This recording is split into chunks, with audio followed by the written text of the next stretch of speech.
আমার নাম সুভাষ মুর্মু। আমি ঢাকা গভর্নমেন্ট আইটিআই কলেজের প্রথম ইলেকট্রনিক্স মেকানিক ট্রেডের প্রথম বর্ষের ছাত্র। আমরা বন্ধুরা মিলে একটা প্রজেক্ট তৈরি করেছি এবং সেটার উপরে একটা প্রেজেন্টেশন বানিয়েছি, যেটা প্রজেক্টের নাম হচ্ছে কন্টিনিউটিভ পোর্টেবল কন্টিনিউটিভ কাম ক্যাপাসিটর টেস্টার। এবং এটার কন্টেন্ট হচ্ছে ফার্স্টে ইন্ট্রোডাকশন।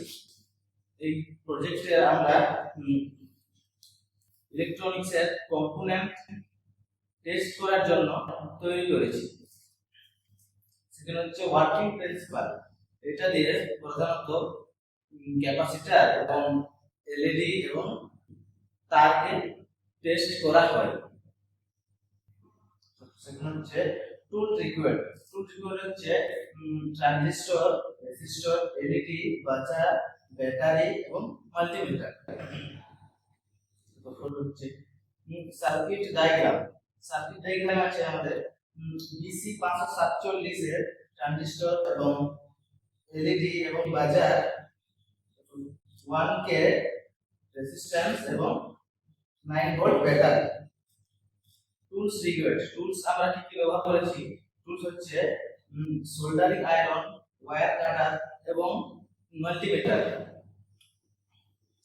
অ্যাডভান্টেজ হচ্ছে যে এই কন্টিনিউটি টেস্টার দিয়ে আমরা খুব সহজেই কোনো কম্পোনেন্ট টেস্ট করতে পারি এবং এটার আরেকটা বাজার এবং এলইডি দ্বারা আমরা বুঝতে পারি যে কম্পোনেন্টটা ভালো আছে না খারাপ আছে।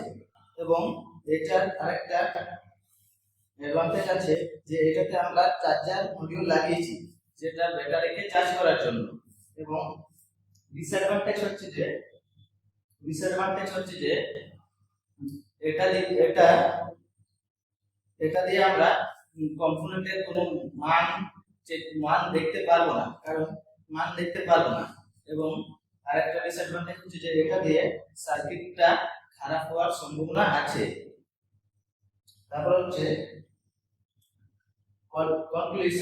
কনক্লুশন হচ্ছে যে এই প্রজেক্টটা আমরা বন্ধুরা এবং স্যারের সহযোগিতা নিয়ে প্রজেক্টটা সুরক্ষিতভাবে তৈরি করেছি।